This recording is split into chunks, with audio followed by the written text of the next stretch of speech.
Good morning, everyone. Good morning. It is a great day to be in the great state of Florida. I am your Chief Financial Officer, Blaise Ingoglia. Thank you, Sheriff Chitwood, for having us here today. Talk about immigration. I'm also happy to be joined by Volusia County Corrections Director Joseph Demore, Flagler County Sheriff Rick Staly. Thank you, sir. Holly Heath Police Chief Byron Williams, and Daytona Police Chief Jakari Young. Guys, thank you for everything that you do. We're also having our presence, the Mayor of the City of Daytona, Santiago Avila Jr. Thank you, sir. And my good friend, David Santiago, who is on the Volusia City Council. Thank you. That is one heck of a suit, sir, I must say. That is just, I want to look like you. that is, you're going to have to be taller and much fatter to look like me. I appreciate that. So thank you guys for all coming here today and talking about a policy that has been, that is near and dear to a lot of our hearts in order to keep the Floridians protected from harm, and that is illegal immigration. Illegal immigration has been plaguing this nation for the better part of 40 years.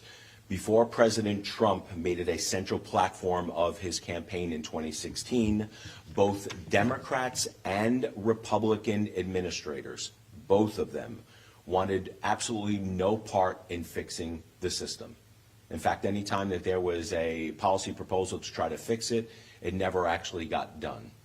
Decades and decades of both parties refusing to fix a system that was obviously broken and effectuating more and more illegal immigrants from coming over to our shores, which did nothing but put strain on our communities, strain on the system, invite criminal aliens. This needed to come to an end.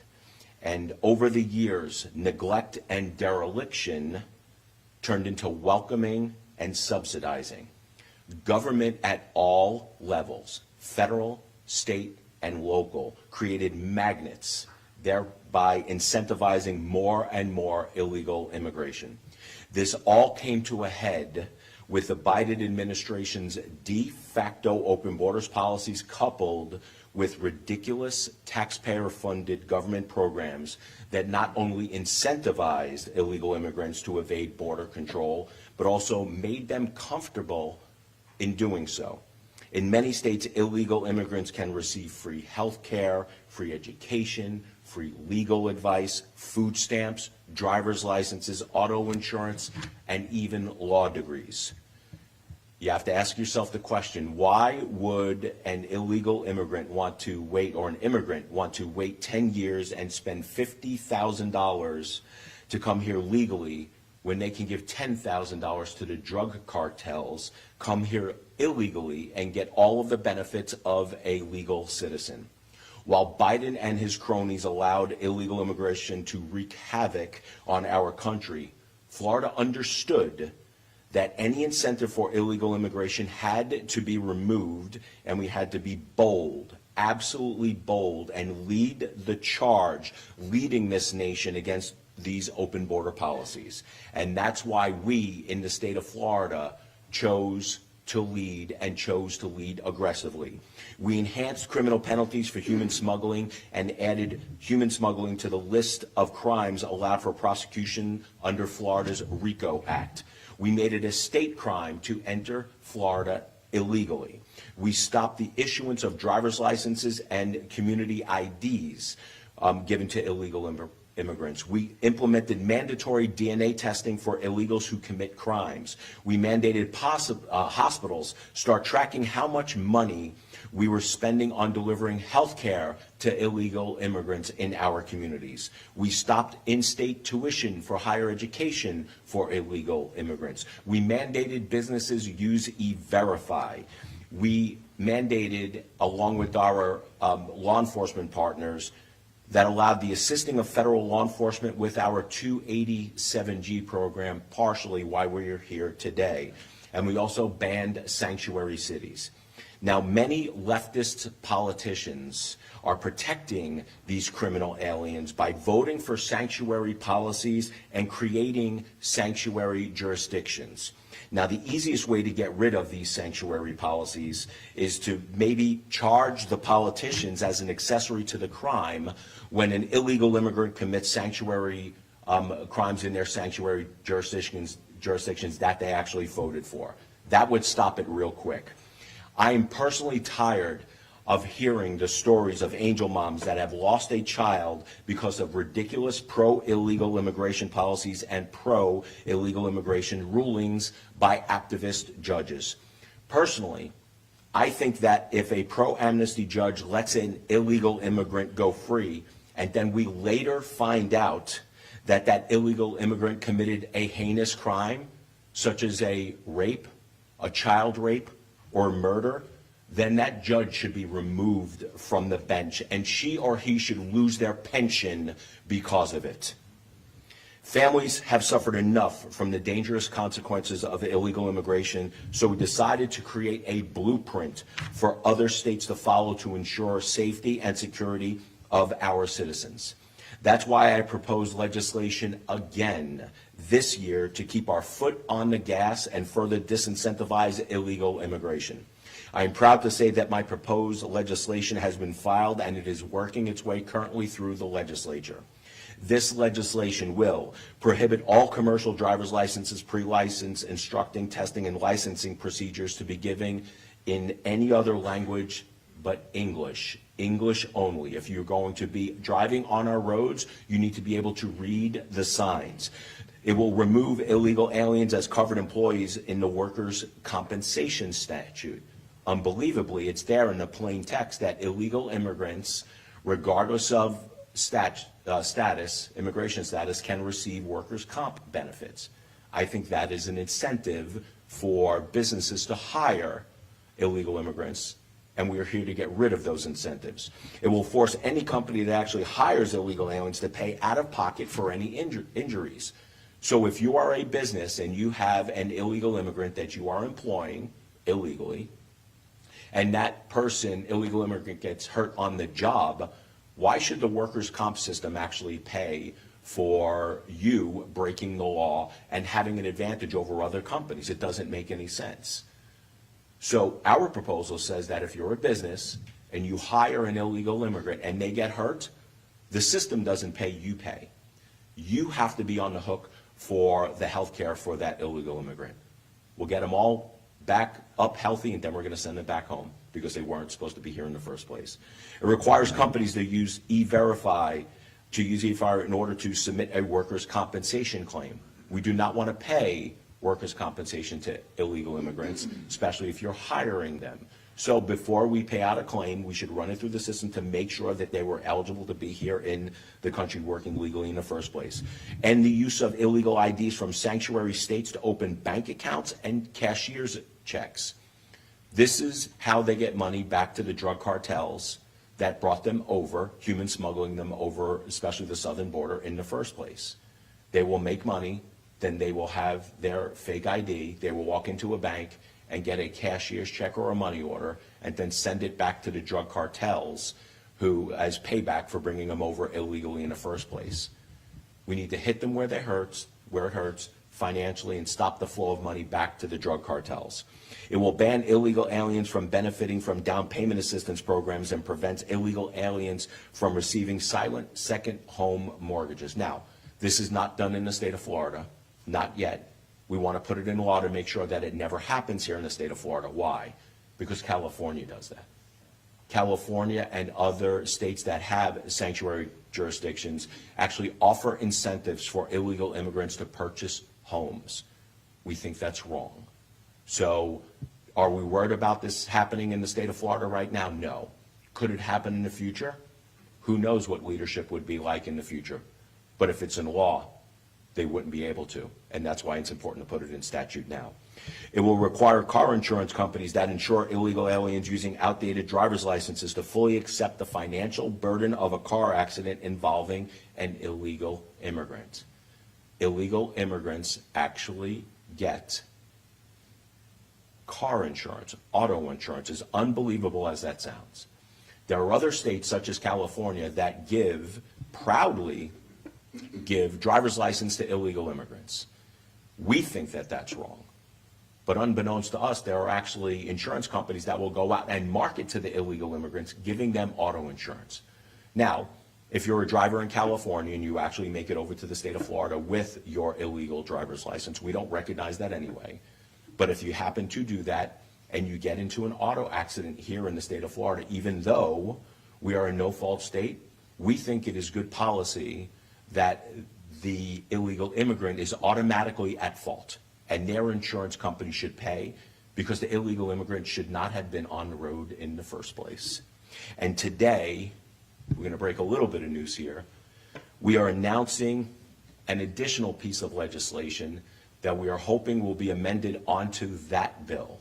We are proposing to extend Florida's HALO law protections to federal law enforcement officers also. Currently, Florida's HALO law is one of the most pro-law enforcement protection laws in the nation, protecting state and local first responders from being harassed, threatened, or interfered with while working and making arrests. Anyone who disobeys warnings from first responders in our law enforcement and remains within 25 feet of our law enforcement can be charged with a second-degree misdemeanor. These same protections, we believe, should be applied to our federal law enforcement partners also.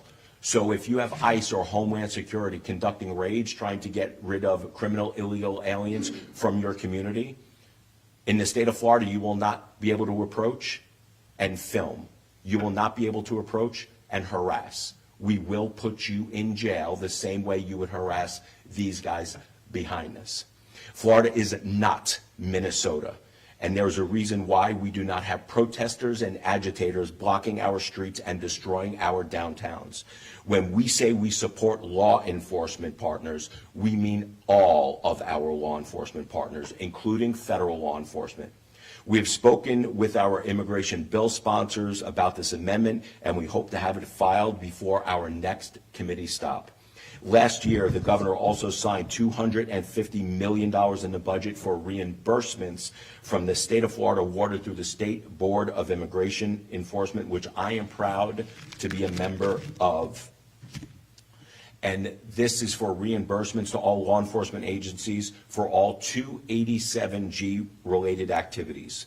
Through these reimbursements, the state of Florida is ensuring that every law enforcement agency has the resources that it needs to enforce our nation's laws, immigration laws, and to protect our citizens. Because we know that in order to stop the stem of illegal immigration, you have to create deterrence. You have to get rid of the magnets. And there is no bigger deterrent than these guys standing behind me and the hard work that their brothers and sisters do in our communities, keeping us safe. You know, I was on my way over this morning and I was speaking to someone of my staff, and I said, just think about the change that we've had in this nation, particularly in the state of Florida. Where we were 5 years ago, 4 years ago, 3 years ago, under the Biden administration, and de facto open border policies where they would basically let anyone in, go to the app, give them a date 10 years in the future to show up to an immigration judge, and they would basically just come over willy-nilly, and they would just settle in our communities and basically pull with them a lot of criminals with it also. Just think about where we were to where we are today. If I'm an illegal immigrant, the last place I want to be is the state of Florida, because we're showing that we're serious about this. The last thing I want to do is run into Sheriff Chitwood in Volusia County as an illegal immigrant, because I know he's going to make some videos and put it on social media. True. But just think about that. That is a deterrent. If there's any place an illegal immigrant wants to settle in the nation, the last place they're probably going to look these days is the state of Florida. And that is the intent.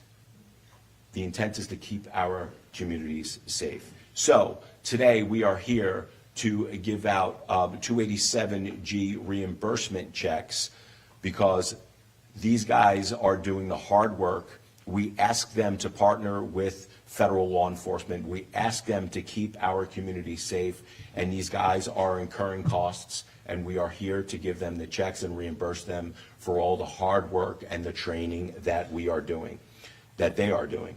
So when I call your name, please come up for a check and a photo. How we're going to do this, we will call everyone up. We'll step to the side.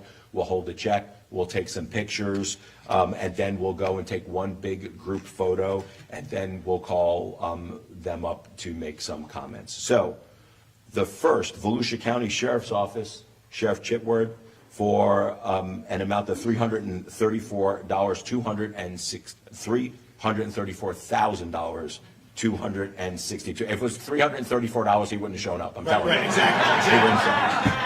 It doesn't matter how you screw it up if the check counts.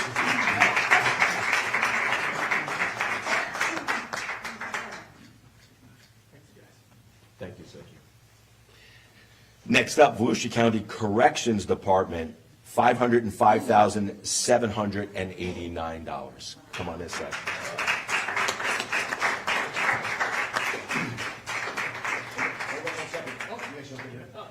Go.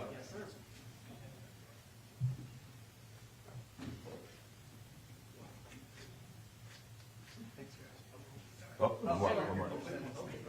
Hey, we gotta get that nice suit. Thank you. Love it. Actually, let's do this. Santiago, come up here. Just hold it just with your suit. Just go. Can you hold it for a second? Can you go, you want to go back and? Go. You guys come up back up. That suit is causing so many problems, Santiago.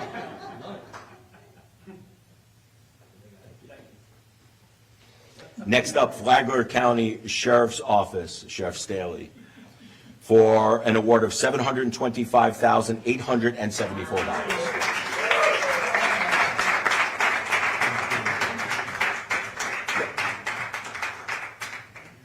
Look how popular you are, Sheriff. Fidel, Mike. Flagler's in the house. That's it. Who's left? Oh, we need another one? Hold on.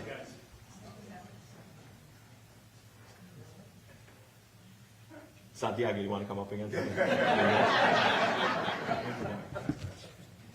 City of Daytona Beach Police Department, $133,721.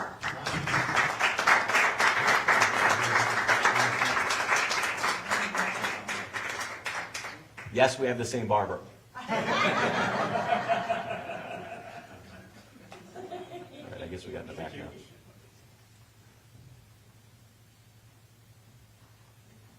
Thank you, sir.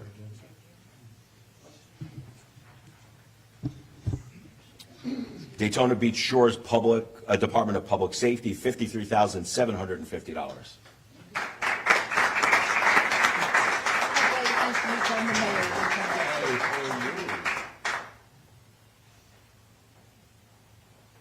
Hold on, so yeah.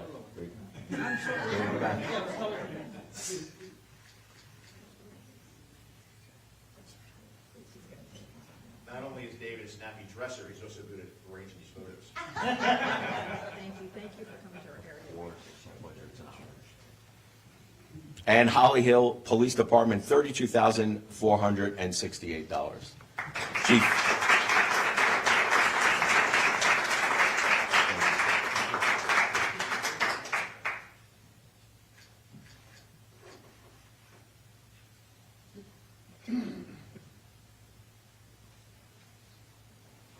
Got it? Awesome. All right, let's all, that's it for the checks. Let's all get together. We'll take one big group photo with the checks.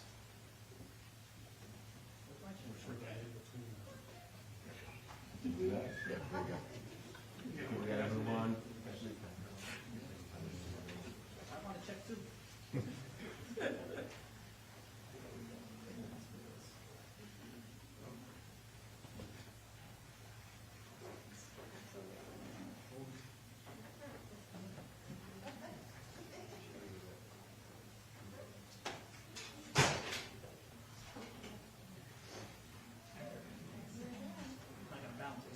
One more minute. Should.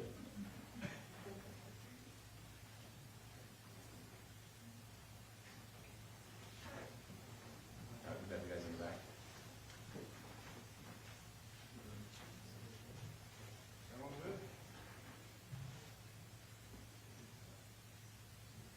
All right, thank you, guys.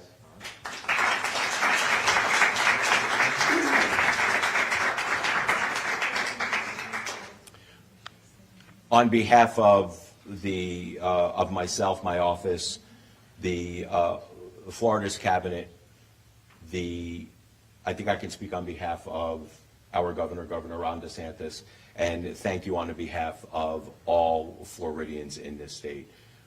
We appreciate everything that you guys do, and just know that we will always stand with our law enforcement partners, making sure that you are given the respect and the resources that you need.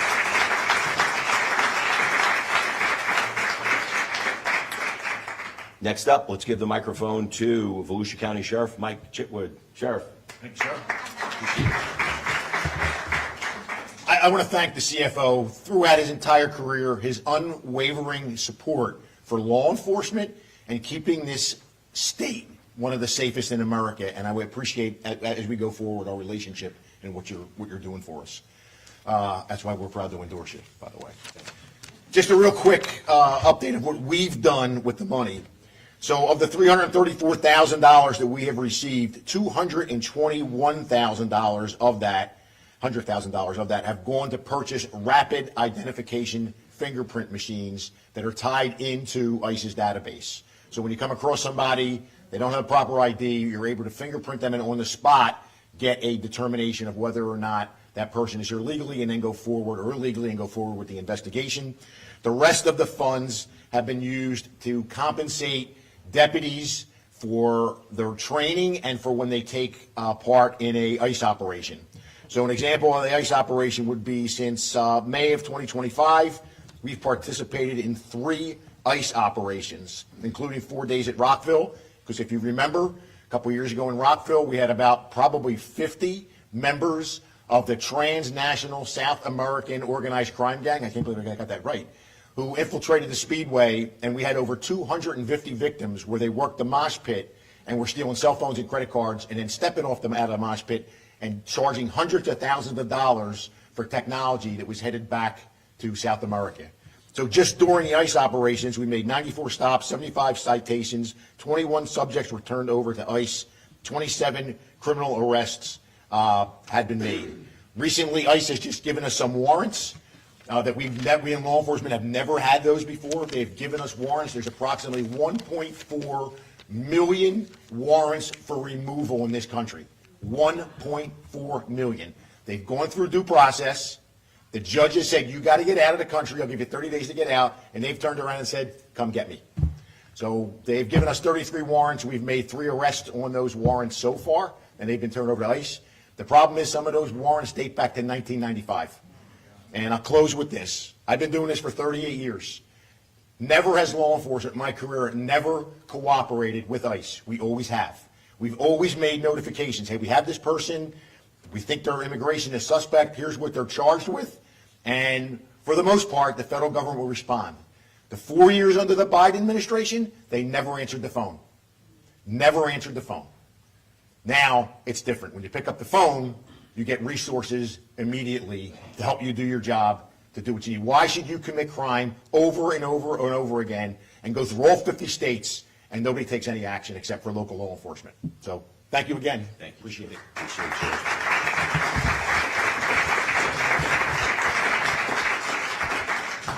Now, the sheriff brings up a very good point, and this was one of our big frustrations with the last administration. These guys never stopped doing their jobs. Our law enforcement partners in the state of Florida never stopped doing their jobs, which was detaining and holding illegal immigrants that were committing crimes. The difference between today and yesterday is that, like Sheriff Chitwood said, they never answered the phone. They weren't there. They weren't helpful. So this was, if you think about it, the Biden administration was a de facto sanctuary administration, right, that did it across the whole country. Because if you're calling our federal law enforcement partners, ICE and DHS, to come pick up a criminal alien and get them deported, and they didn't, what happens? That criminal alien winds up on the street again and again. And then if they are deported, they have a welcoming mat to come back into the country. And some of the stories that I've heard from some of these angel moms, particularly Representative Cayenne Michael in the legislature, I think the illegal alien that killed her son was a twice deported criminal alien. I mean, how as a community do we stand for that? How does the Biden administration actually think that that's good policy? Unless they're just absolutely out of their mind in terms of the de facto pro-amnesty, pro-sanctuary policy administration that they were. So, I think people who work for the Biden administration owe people like Cayenne Michael and other angel moms a big I'm sorry, because none of that should have ever happened if they did their jobs. We will continue to do our job here in the state of Florida. Next up, Flagler County Sheriff Rick Staly. Sheriff.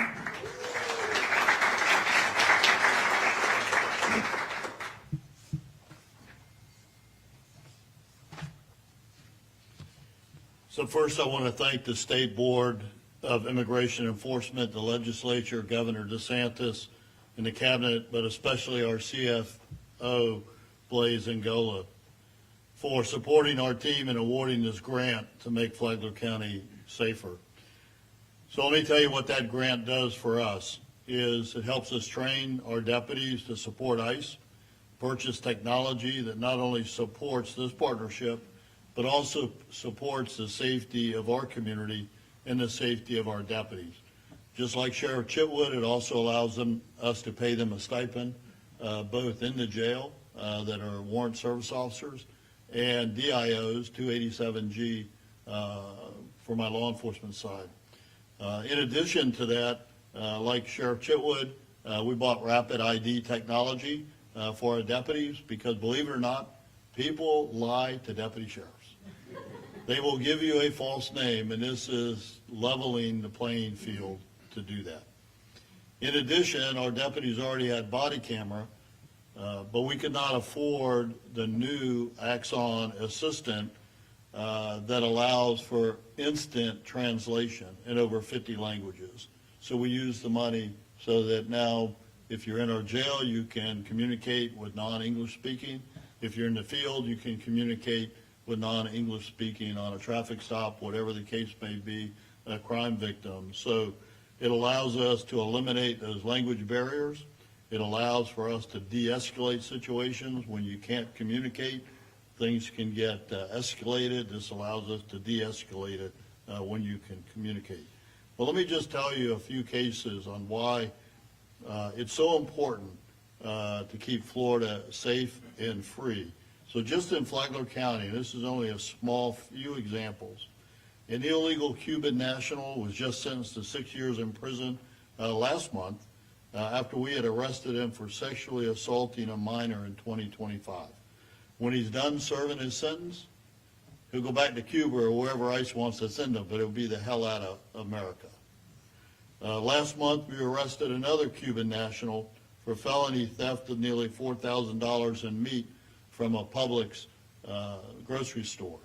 That affects all of us because as stuff gets stolen, you're paying more for food, in this case, clothing, whatever they steal. In December last year, we arrested 2 Colombian nationals following a 2-year investigation into a residential burglary in Palm Coast that occurred in 2023. And after a DNA match, we were able to arrest him. He was still in this country 2 years later, and he had done burglaries. How did we get him? Because he had been arrested previously for a crime that allowed law enforcement to take his DNA, but he was still here in this country. Following a 9-month investigation, we arrested a Colombian man for burglarizing a Palm Coast residence. This man had re-entered the country illegally, and we found him still in the United States who had done this burglary. In November of last year, a Guatemala citizen was found to be in the U.S. illegally following a DUI arrest. Thankfully, a deputy stopped him before he killed someone or injured an innocent person because he was driving drunk on our roads in this country. And then just last August, we arrested an illegal Russian national living in Palm Coast on credit card fraud. These are just a few of the cases that we've had, and why we really appreciate the partnership and the support by the state and our CFO. And let me tell you, unlike what you see in some cities and counties across the country, the Flagler County Sheriff's Office will always work with our federal partners, will always work with ICE to identify and arrest criminals who enter our country illegally and commit crime. Bottom line, you come to Flagler County, you commit a crime, expect to be arrested, and if you're illegal, we're going to turn you over to ICE. And this grant, frankly, makes that possible. So thank you very much.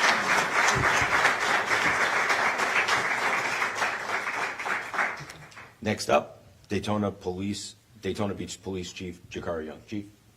Thank you, sir. Good morning. So I knew the sheriff was speaking on behalf of Volusia County, so I did not prepare a speech this morning. But I again just wanted to take this opportunity to thank our great CFO for the reimbursement funding and ultimately the great state of Florida. I also want to recognize several of my team members who are here that are off camera because they are the ones that truly do the work, that make me look good, that make the city of Daytona Beach look good. They are the ones that when 287G came out, there was no mandate needed. My folks willingly volunteered to be a part of this effort. So I just want to take this opportunity to thank my team members in the back. Again, thank you, CFO, and thank you to the great state of Florida.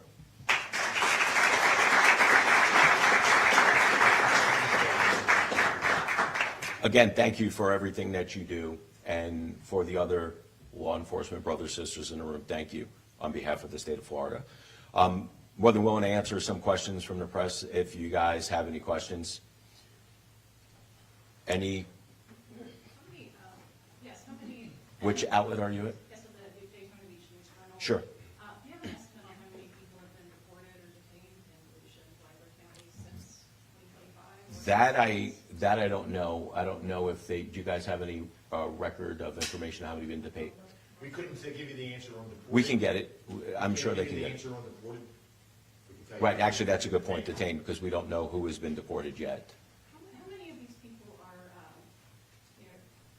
are violent criminals, or what kind of crimes are they committing? Does it matter if you're a violent criminal or a criminal? Does it matter to the victim? Absolutely.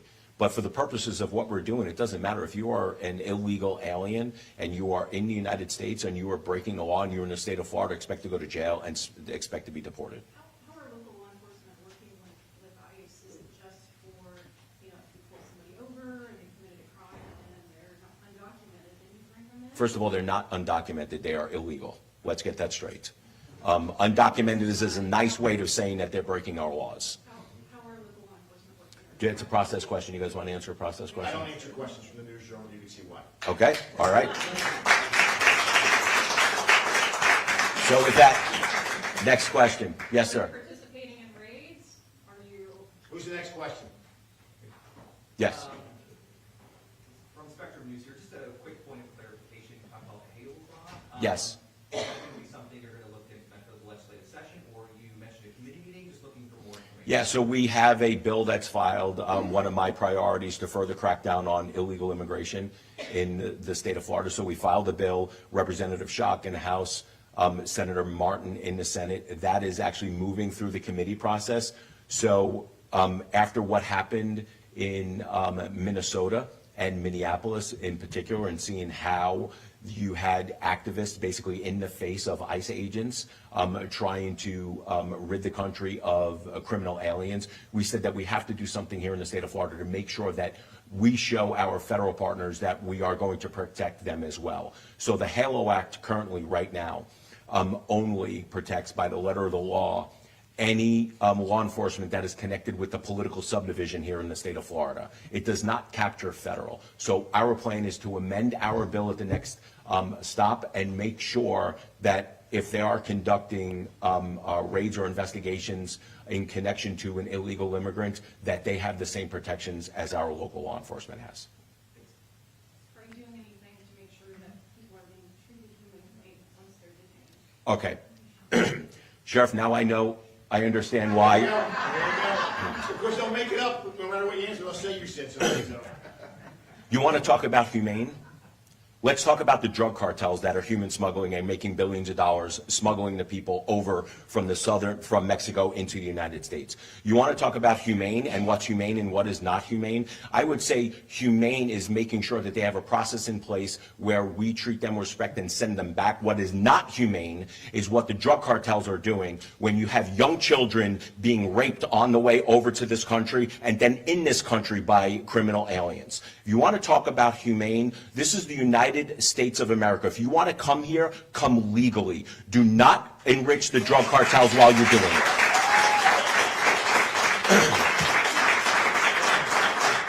Sheriff, I agree with you. Last question for that outlet. Any other questions?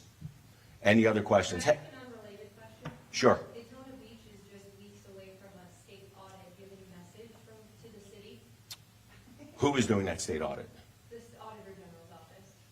No. Well, first of all, if the Auditor General's office is not doing, if they are doing something in conjunction with the state audit that is not done by our office, I think we would want to know what is in the state audit. I think it would be very telling. But look, as far as auditing and local government is concerned, I want to make sure that our local governments are being as fiscally responsible with our dollars.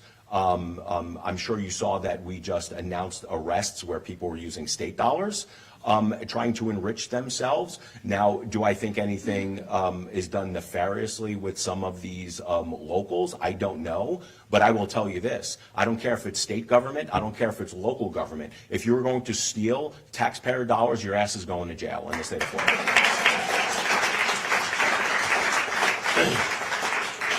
One final comment, I just want to bring this up while I close this out, is regarding immigration.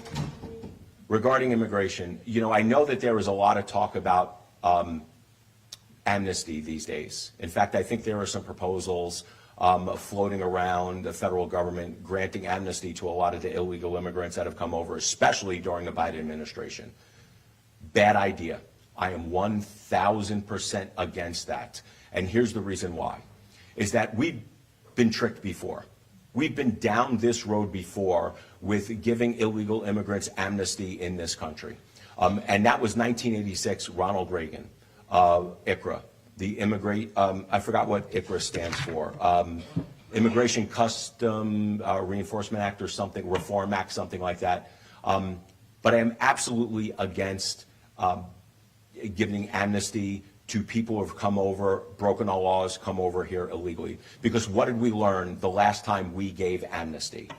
Is that amnesty came, enforcement never happened, and it actually turned into a magnet for more illegal immigration to come over. So that was done in 1986. Ronald Reagan was promised in exchange for amnesty that we were going to have better enforcement. Not only did better illegal enforcement not come, but they actually loosened the laws over time. So what happened, more and more illegal immigration was effectuated and happened from that. If you give amnesty to almost 20 million illegal immigrants in the United States right now, you know what's going to happen? You are going to have more and more and more illegal immigration in the next 20 or 30 years, because they know at some point that the United States is going to bend and they're going to offer amnesty again. I say not only no, but hell no. We need to make sure that we put our foot down. We do not reward bad behavior, and amnesty, giving amnesty to illegal immigrants who are here in the country illegally is just a bad idea. Guys, thank you for being here this afternoon. Thank you to our law enforcement partners.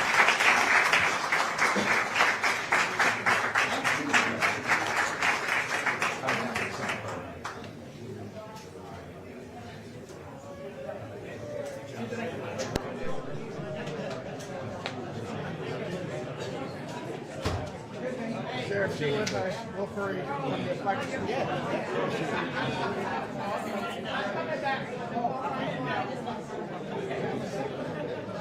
Yeah.